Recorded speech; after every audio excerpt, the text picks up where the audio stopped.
Hello friends, তো সবাই কেমন আছো? আশা করি ভালো আছো। আমরাও কিন্তু বেশ ভালো আছি। আর টাইটেল আর থাম্বনেল দেখে নিশ্চয়ই বুঝতে পারছো আজকে কিসের উপর ব্লগটা করতে চলেছি। হ্যাঁ, আজকের ব্লগটা হলো বৃহস্পতিবারে আমি কিভাবে আমার ঘরের নিত্য পুজো করি সেটাই তোমাদের সাথে শেয়ার করব। আর এটা ছিল আমাবুচির পরের দিন যে বৃহস্পতিবার, সেই বৃহস্পতিবারের ভিডিও। আর এখানে যে চন্দন কাঠটা তোমরা দেখলে সেটা কিন্তু আমাদের সাবেকের চন্দন কাঠ। ওটার একদিকে লাল চন্দন, একদিকে সাদা চন্দন। এটা কিন্তু খুব সুন্দর একটা জিনিস। অমাবস্যাতে কিন্তু আমরা পুজো দিই না, মানে 3 দিন কেটে যাওয়ার পরে তারপর সব কেচে ধুয়ে ঠাকুরের বাসন কোসন পরিষ্কার করে তারপরেই কিন্তু আমি পুজোটা দিই। এটাই কিন্তু আমাদের নিয়ম, বিয়ের পর থেকে এটাই দেখে আসছি। আমার শাশুড়িও এইভাবেই করে, আমার মাও কিন্তু এটা করে। আর তোমাদের যাদের অনেকের গোপাল আছে, যারা গোপাল সেবা দাও, তারা কিন্তু অমাবস্যা মাথায় তারা পুজো দেয় শুনেছি, কিন্তু আমি কিন্তু কোনো দিনই দিই না। তো ওই জন্য দেখো বুধবারে আমি সব কেচে ধুয়ে ভালো করে পরিষ্কার করে রেখেছি। আর এখানে ঠাকুরদের সব জামা কাপড়ও আমি সব কেচে দিয়েছি। এর আগের একটা ব্লগে আমি তোমাদেরকে দেখিয়েছিলাম যে খুব গরম যখন থাকে তখন কিন্তু আমি ঠাকুরদের জামাগুলো খুলে রাখি।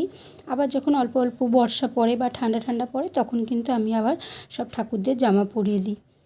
তো বৃহস্পতিবার দিন সকালবেলায় কিন্তু আমি মায়ের পুরনো জামাটা যেটা কেচে দিয়েছিলাম সেটা আর পরালাম না। এই পোশাকটা পরাচ্ছি মাকে। এটা কিন্তু পুজোর সময় আমি কিনেছিলাম মা লক্ষ্মীর জন্য।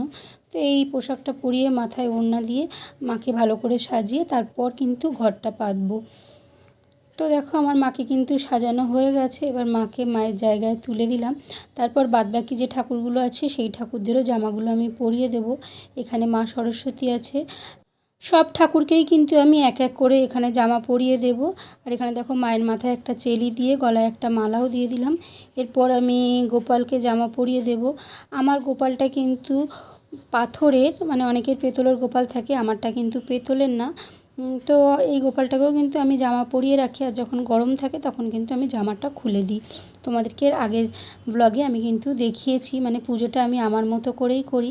আর এখানে দেখো জামা মুকুট সবই পরিয়ে দিলাম। আর এই পাটা আমি কিনেছিলাম তারাপীঠ থেকে, তো ওটা আমি মা তারার সামনে পাটা দিয়ে রাখি। আর এখানে দেখো আমি গন্নু ভাইকেও জামা পরিয়ে দিয়েছি। সব ঠাকুরদেরই এক এক করে জামা পরিয়ে মুকুট পরিয়ে তারপর আমি লক্ষ্মীর ঘরটা পাতবো। আর লক্ষ্মীর ঘরটা পাতার জন্য এখানে আমি একটা বেড়ি নিয়ে নিয়েছি। এই বেড়িটা কিন্তু আমাকে আমার মা হরিদ্বার থেকে এনে দিয়েছিল। তো সেই বেড়িটার উপরেই কিন্তু আমি লক্ষ্মীর ঘরটা পাতি। আর আমাদের কিন্তু লক্ষ্মীর ঘটের সিঁদুর তুলতে নেই, মানে আমার মা বলে মা লক্ষ্মীর ঘটে সিঁদুর তুলতে নেই। তো আমি কিন্তু অমাবস্যার মাথায় যে জলটা ছিল সেই জলটা আমি তুলসী গাছের গোড়ায় দিয়ে আবার নতুন করে গঙ্গা জল দিয়ে দিয়েছি। তারপরে আর একটু সিঁদুর দিয়ে তার মধ্যে ধান, একটা টাকা, একটা সুপুরি দিয়ে একটা আমের পল্লব দিয়ে তার উপর একটা পেতলের পল্লব দিয়ে দিয়েছি। অনেকে আছে ঘটের ওপরে পান দেয়, কিন্তু পানটা আমি পূর্ণিমা বৃহস্পতিবারেই দেই। মানে ঘটের ওপরে পান সুপারি কলাটা আমি পূর্ণিমা বৃহস্পতিবার যদি পড়ে তখনই দেই।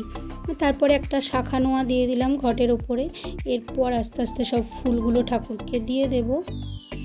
এই ভিডিওটা কিন্তু আমার আগেই করা ছিল, কিন্তু হঠাৎ করে আমার বোনের খুব শরীর খারাপ হয়ে যাওয়ায় ওখানে একটু যেতে হয়েছিল, ওই জন্য ভিডিওটা আর এডিট করে পোস্ট করা হয়নি।